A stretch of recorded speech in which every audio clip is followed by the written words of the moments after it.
that.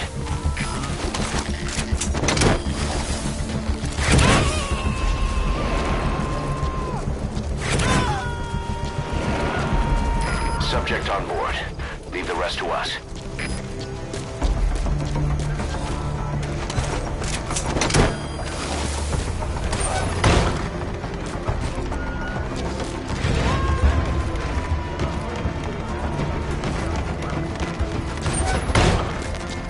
He's coming too. Roger that.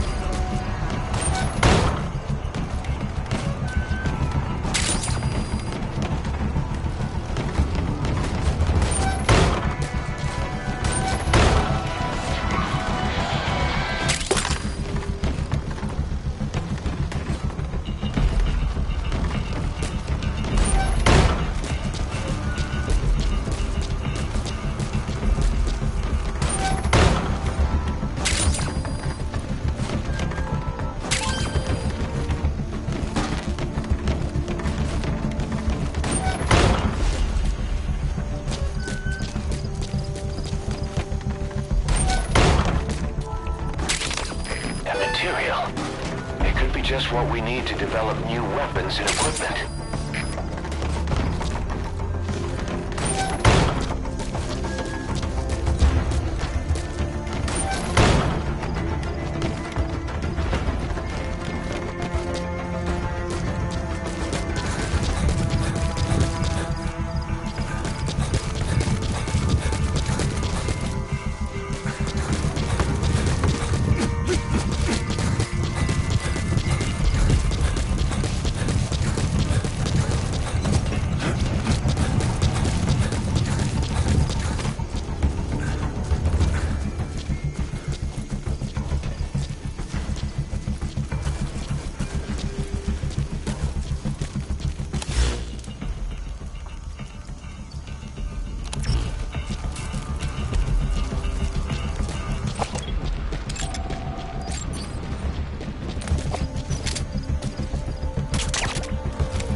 Coming too. Roger that.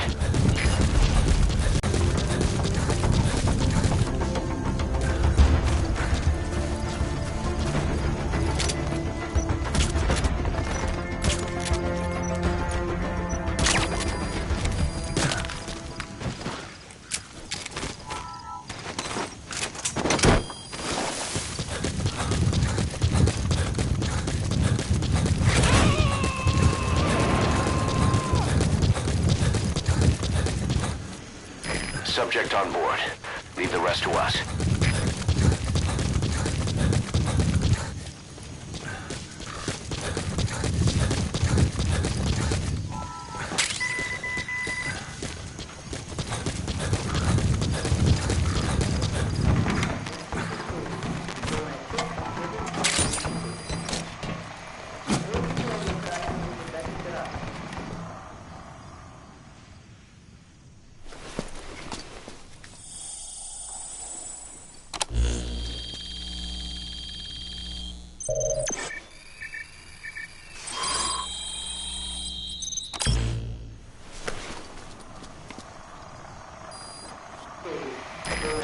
intel file.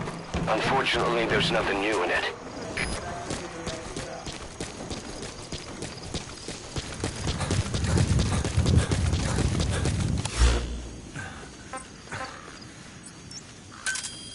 Roger.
This is B-Quad. Arriving short...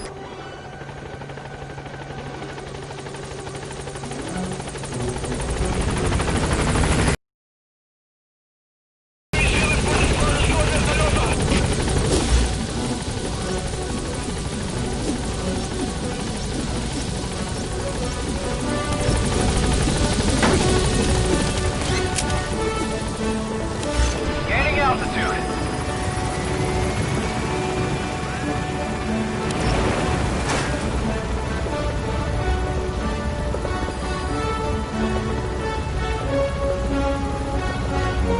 Departing.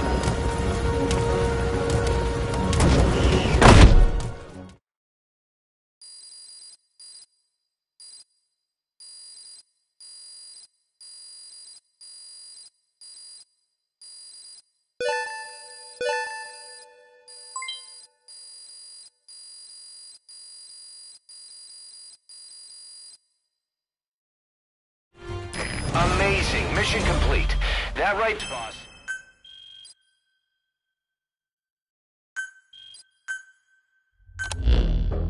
The engineer we rescued has been extremely cooperative. The guys on the R&D team are glad to have him aboard. Thing is, his specialty isn't mechanics, but something called bionics, engineering based on biology. He's already submitted a proposal for modifying your prosthetic arm. If you're interested, go ahead and give the development order.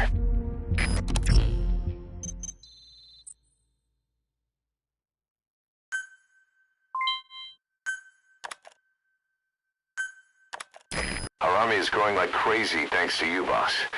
In fact, it's getting downright crowded around here. To bring a greater number of people on board, we'll need to expand our facilities. To that end, I've created a base development unit. It has two roles, material refinement and platform construction. I'll start with the material refinement part. The base development unit procures material resources on a regular basis according to its level. The materials are stored in containers and placed on the deck of Mother Base. Once they're finished being processed, they can finally be put to use.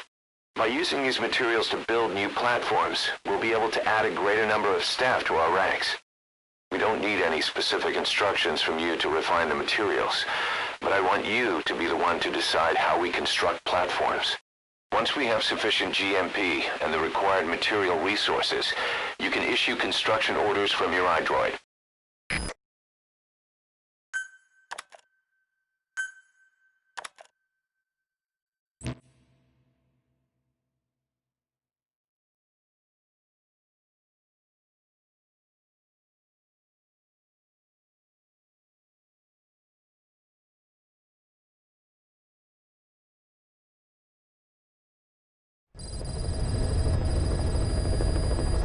Boss, we've received a back-channel request from Langley. We're to find a piece of new American military hardware that's gone missing in the mountains of Afghanistan. It's a difficult mission, but I'd say you're back in top form by now. Check your iDroid for the details.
were lucky to get our hands on that cyborg arm developer. There's no one in Diamond Dogs who can so much as maintain that thing. Bionic arm, not cyborg, if you go by what he calls it. But you're right, bionics. They can even detect through the skin the slight electrical signals from the brain that order muscles to move. The Soviet Union completed their first bionic arm capable of doing that back in the 60s. Although I guess that news didn't really... Forget it. I've no intention of relying on bionics.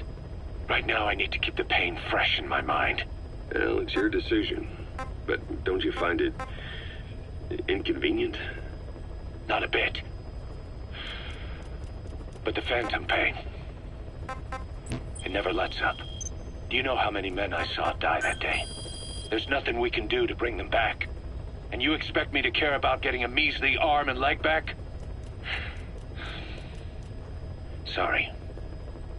But my pain belongs to all our dead comrades. I'll keep living with it for their sake. It'll guide me straight and true until I've gotten them the vengeance they deserve.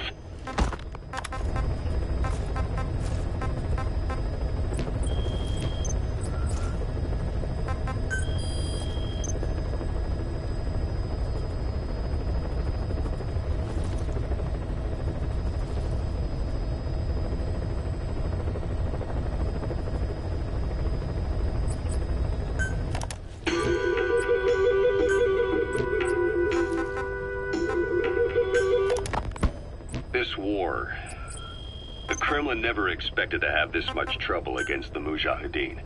Afghanistan is a tribal society. Tradition demands that its people stand up to any outsiders who set foot on their land. With the honor of their people at stake, they have everything to fight for. No matter how hard the Soviets hit them, they continue to appear out of nowhere, striking back, then vanishing again. But there's one thing even the Mujahideen fear. Every last one of them. The Soviet gunships. They're highly maneuverable and equipped with massive firepower. Plus, the underside of the fuselage is heavily armored. The Mujahideen can barely scratch them with their small arms. Anyone who hangs around gets mowed down by the gunship's heavy machine guns. This new honeybee weapon that wears, it's no doubt something to help them strike back against the gunships, which makes it a weapon that could change the course of the war. Those guerrilla fighters known as Mujahideen don't actually belong to a single organization. Afghanistan is a multi-ethnic country. You've got the Pashtuns, the Tajiks, Uzbeks, Hazaras, and each of them is split into their own tribes, large and small. Each ethnicity has several rebel organizations that their various tribes gather under. They're united under the banner of jihad, but that doesn't mean they work like a single standing army. Just look at the area around Smasy Fort. A lot of Tajiks used to live there, but they fled after the Soviets started their Scorched Earth campaign. With the area uninhabited, the Hamid fighters, who are Pashtun, decided to move in. The Hamids are based out of the city of Peshawar. We passed through it on the western edge of Pakistan. The Pashtun people have long lived in Afghanistan and western Pakistan. They used to travel back and forth frequently. Then Britain went and established the border that still stands today. The Hamid fighters get generous support from the Pakistani government. The government wants to use them to secure influence over Afghanistan. Their liaison with the Hamids is Inter-Services Intelligence, and behind the ISI, you have the CIA. That's probably how the honeybee ended up in the hands of the Hamid men.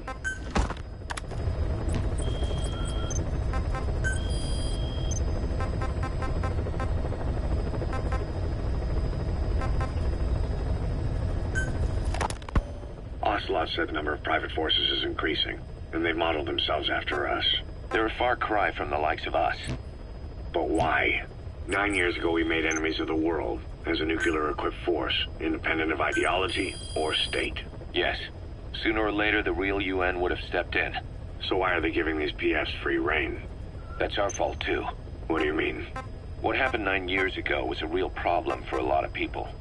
An organization as big as ours, with our facilities, was wiped off the map. Not an easy thing to hide. But if our existence came to light, so would the names of our clients. We had contracts all over, east and west, from superpowers to banana republics, the lot. Our clients denied all association with the likes of us. They had to make sure things didn't blow up on them.